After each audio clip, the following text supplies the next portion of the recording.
अस्सलाम वालेकुम नाज़रीन, मेरा नाम है शेख इरफान। आप देख रहे हो एसके न्यूज़। एसके न्यूज़ में आपका फिर से स्वागत है। आइए देखते हैं आज की क्या है ताज़ा खबर। हो राजधानी, राजधानी हो, राजधानी हो। आज बरोज इतवार शाम में 8 बजे के करीब में चालीसगांव फाटे के आगे सिमलाइन होटल के पास एक दर्दनाक वाकया हादसा पेश आया। इस हादसे में 2 टू व्हीलर वाले आपस में टकराने की वजह से इस बच्चे की मौत हो गई। इस बच्चे का नाम है शफीक शाह हुसैन शाह, उम्र 19 साल और रहने वाला ये लड़का निहाल नगर का है।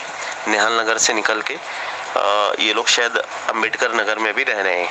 इसके वालिद साहब रिक्शा ड्राइवर है और कुसुम्बा रोड पे काफ़ी जानी मानी शख्सियत है। इसके वालिद साहब हुसैन शाह का लड़का है ये। जब इस लड़के का एक्सीडेंट हुआ तो इसको वहाँ से सिक्स सिग्मा हॉस्पिटल ले जाया गया।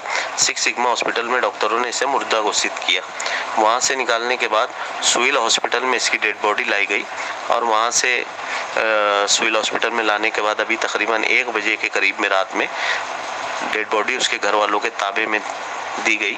यहाँ मावनत के अंदर हमारे उस वार्ड के कॉरपोरेटर निहाल बर्तन वाला साहब, उसके अलावा सलीम भाई टैक्सी वाला साहब, उसके अलावा जब्बार मेंबर और तकरीबन वार्ड के अपने रफ़ीक वीरू और महमूद शाह साहब और काफ़ी सारे जिम्मेदारान वहाँ पर मौजूद थे। अभी तकरीबन 1 बजे के करीब में मैंने मानत वगैरह करके उनके घर वालों के ताबे में डेड बॉडी दी। शुक्रिया।